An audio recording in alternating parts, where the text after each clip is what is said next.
warahmatullahi wabarakatuh. Saya Syahir Naufal sebagai moderator dalam perdebatan kali ini. Musuh debat kali ini adalah MBG. Di sebelah kiri saya ada tim pro dan di sebelah kanan saya ada tim kontra. Langsung kita mulai saja debatnya. Kepada tim pro dipersilakan. Baik, terima kasih kepada moderator yang telah mempersilahkan saya untuk menyampaikan argumen saya. Saya mulai saja, saya Melinda Putri dari tim pro akan memulai perdebatan kali ini. Menurut saya, MBG sangat berguna bagi anak-anak Indonesia karena program ini mengurangi beban pengeluaran orang tua untuk makanan anak, terutama bagi keluarga berpenghasilan rendah. Dan juga anak yang mendapat makanan bergizi cenderung lebih fokus dan memiliki energi yang cukup untuk mengikuti pelajaran di sekolah. Terima kasih, saya kembalikan kepada moderator. Oke, pada tim kontra dipersilakan. Tim kontra tidak setuju MBG diberikan kepada semua siswa tanpa melihat kondisi ekonomi keluarga.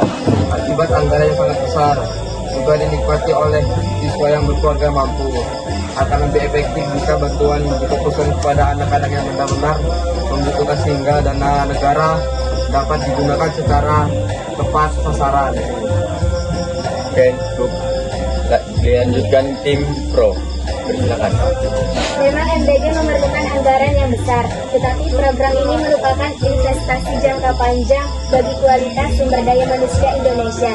Dana yang dikeluarkan sekarang dapat menghasilkan manfaat yang lebih besar di masa depan, seperti menurunkan angka stunting, meningkatkan kesehatan dan prestasi belajar anak, serta berkurangnya biaya penanganan masalah kesehatan. Oleh karena itu, anggaran MBG bukan sekedar pengeluaran, melainkan investasi untuk masa depan bangsa. Oke, cukup. Lanjutkan tim kontra.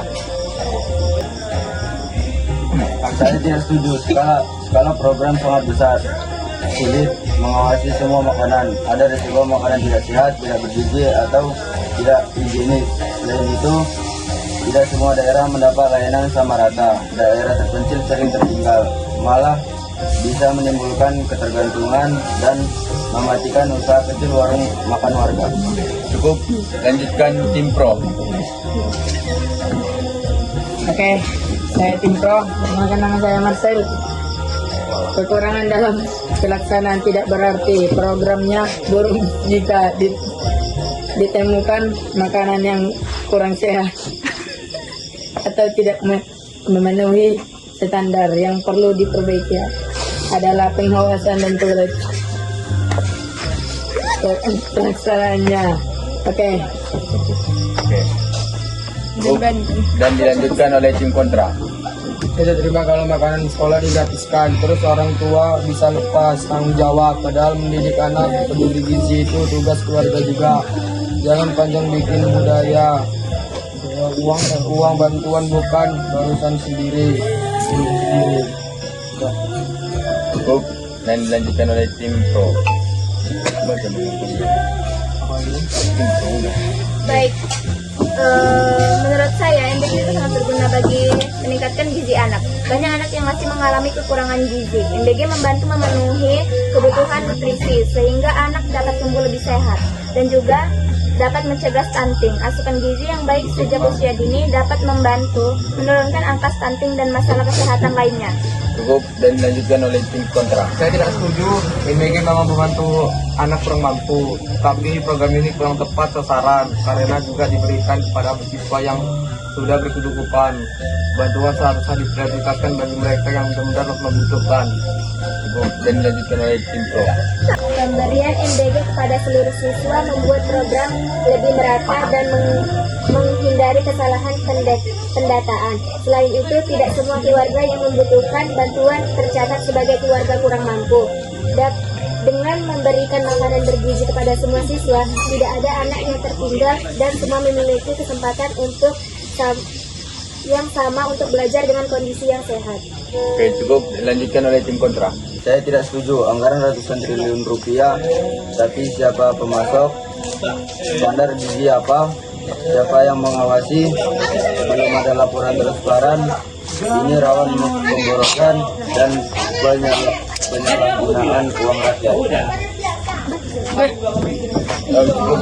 Dan dilanjutkan oleh tim pro. Misalnya anggaran harus dilihat dari manfaat yang diperoleh MBG menyasar jutaan anak di seluruh Indonesia setiap hari, sehingga wajar jika membutuhkan dana yang besar. Program ini merupakan investasi untuk meningkatkan kualitas kesehatan, pendidikan, dan provintas. Cukup dan dilanjutkan oleh tim kontra. Tangan sampah 1 box, tambah sendok plastik, kalau 8 juta siswa, sampahnya numpuk tiap hari, belum lagi dapur MBG butuh gas, air, listrik besar, bertentangan sama gerakan sekolah di Wiyata. Cukup dan dilanjutkan oleh tim pro. Baik, masalah sampah bukan alasan untuk menolak program MBG. Sampah dapat dikelola dengan baik melalui penggunaan wadah yang dapat dipakai ulang, pemilihan sampah, serta edukasi kepada siswa untuk mengurangi sisa makanan. Yang perlu diperbaiki adalah sistem pengelolaannya, bukan menghilangkan manfaat program bagi jutaan anak. Oke, dipersilakan kepada tim kontra. Anggaran tersebut berpotensi mengurangi alokasi untuk sektor yang lain yang juga penting seperti pendidikan, kesehatan, pembangunan, infrastruktur, atau peningkatan kesejahteraan guru dan tenaga kesehatan. Dengan anggaran yang sama, pemerintah dapat membuat program yang tepat sasaran bagi keluarga miskin. Oke. Pendidikan dan gizi bukan dua hal yang harus dipilih salah satu. Keduanya saling mendukung. Anak yang lapar atau kekurangan gizi akan sulit berkonsentrasi memahami pelajaran dan mencapai prestasi yang baik. Karena itu, MBG justru memberikan dan membantu meningkatkan efektivitas pendidikan. Persilakan kepada tim kontra. Kami tim kontra mengaku kalah debat dengan tim pro. Sekarang kami tidak tahu jawabannya. Sekian, terima kasih. Kalau begitu saya akhiri saja perdebatan kali ini yang dimenangkan oleh tim pro. Terima kasih dan assalamualaikum warahmatullahi wabarakatuh. Oke, Waalaikumsalam. Mas.